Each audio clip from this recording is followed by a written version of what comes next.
Today we'll see about small difference in BEING bean and bean. BEEN bean ये कहाँ पर use होगा? जो present and past continuous tense है, जो लास्ट वीडियो में हम लोग ने टेंस किया था वहाँ पर बीन यूज़ किया था. लेकिन BEING बीन कहाँ पर यूज़ होगा? अगर पैसिव वॉइस का टॉपिक तो बाद में करेंगे. अगर पैसिव वॉइस है तो उसमें यूज़ होगा. Secondly past continuous and present continuous, ये दो सेंटेंस में भी बीन यूज़ होगा. Okay, BEEN is used in present and past continuous tense, whereas this is used in past continuous and present continuous tense. अभी for example अगर ये simple sentence रहेगा, simple present sentence, she is rude, ये simple present है. अब यहाँ पे rude तो वर्ब नहीं, इज वर्ब है ना. Rude is adjective. Adjective means what? जो पर्सन को डिस्क्राइब करेगा वो एडजेक्टिव है. सो शी इज रूड, यहाँ पर रूड क्या है? एडजेक्टिव है. इज क्या है? वर्ब है. तो शी इज रूड का ये क्या है? Simple present, right. तो इसको अगर प्रेजेंट कंटिन्यूस में करेंगे तो क्या होगा? रूडिंग तो नहीं होगा ना. दिस कैन बी, ये तो एडजेक्टिव है, इसको कुछ चेंज नहीं कर सकते. तो इसका सेंटेंस कैसे बनेगा? She is been rude. She is been rude. BEING आएगा. So mostly what happens? is के बाद आएगा. ये जो been है ना, ये is के बाद यूज होता है मोस्टली, एंड जो एडजेक्टिव रहेगा उसके पहले. और एक एग्जाम्पल लेते. If we take example, she is kind. तो she is kind. काइंड क्या है? ये एडजेक्टिव है. ये पर्सन को डिस्क्राइब कर रहा है कि वो काइंड है. इज क्या है? वर्ब है. तो इसका प्रेजेंट कंटिन्यूस क्या बनेगा? She is been kind. या फिर पास्ट कंटिन्यूस क्या बनेगा? She was been kind.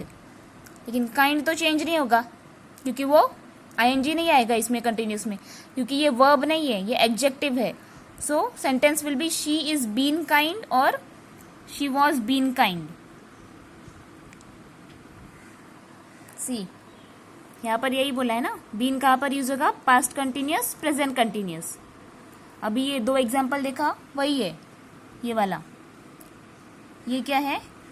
ये प्रेजेंट कंटिन्यूस और ये पास्ट कंटिन्यूस.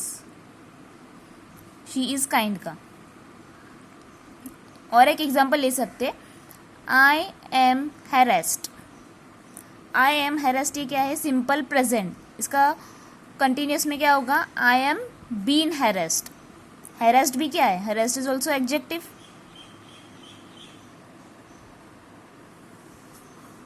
ये तो नॉर्मल एग्जांपल है जैसे हम लोग ने किया था. He pledge. अब यहाँ पर pledge is not adjective, pledge is verb. तो ये वर्ब है ना, तो यहाँ पर ये BEING बीन नहीं आएगा, ये वाला आएगा.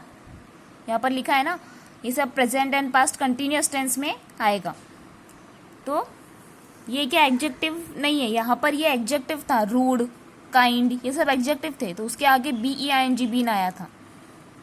प्रेजेंट एंड पास्ट कंटिन्यूस में always remember, only in present continuous and past continuous.